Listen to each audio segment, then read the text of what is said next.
metastatik mədə xərçəngində müalicə sxemləri.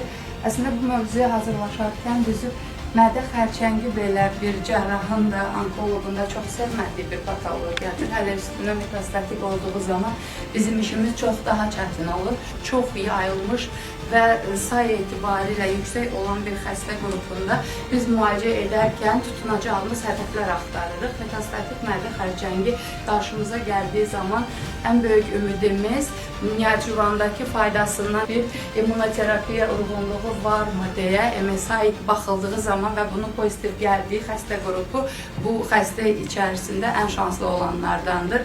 Digər halda isə cəmi 20% rast gəlinən HER2 pozitivliyi bizi burada həm immunohistokimyəvi olaraq 3 pozitiv olan və ya immunohistokimyəvi 2 pozitiv olub fiş testlə pozitivliyini təsdiq etdiyimiz HER2 pozitiv xəstələrin də müalicə şansları daha yüksəkdir. Kimyoterapiya alan xəstə qrupu metastatik mərhələdə də kimyoterapiya almayan xəstə qrupuna müqayisədə 4 aya 11 ay nisbətində daha uzun yaşayır.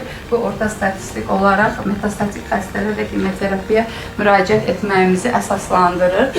Biz kimyoterapiya xəstə seçərkən çox seçici oluruq, amma metastatik mədə xərçəngində özəlliklə hansı dərmanı verəcəyik, hansı rejimi istifadə edəcəyik, burada xəstənin performans skoru bizim üçün çox önəmlidir və burada ən önəmli məsələ xəstə dəyərləndirilərkən verdiyimiz kimyoterapiyaların erkən kontrollarının aparılması, aldığı müalicənin cavabın dəyərləndirilməsi üçün hər 2-3 kurs sonrası həm radiolojik dəyərləndirmə, biz metastatik mədə xərçəngində əksər hallarda onkomarkerin yüksəkliyini görürük və bu bizim üçün proqnostik negativ bir amil kimidir. Müalicəyə tolerasiyası yaxşı olan xəstə qrupunda progresiyaya qədər müalicənin davam etdirilməyi mütləqdir və burada ən önəmlisi, burada Nutriyenə də təşəkkür edirəm, bu xəstələrə erkən palliativ baxım və qidalanma həqiqətən çox önəmlidir. Zamanında palliativ dəstəyi doğru alan xəstə qrupunun həm müalicə tolerasiyonu daha yaxşı olur və müalicəni axıra qədər də qəbul edə bilirlər.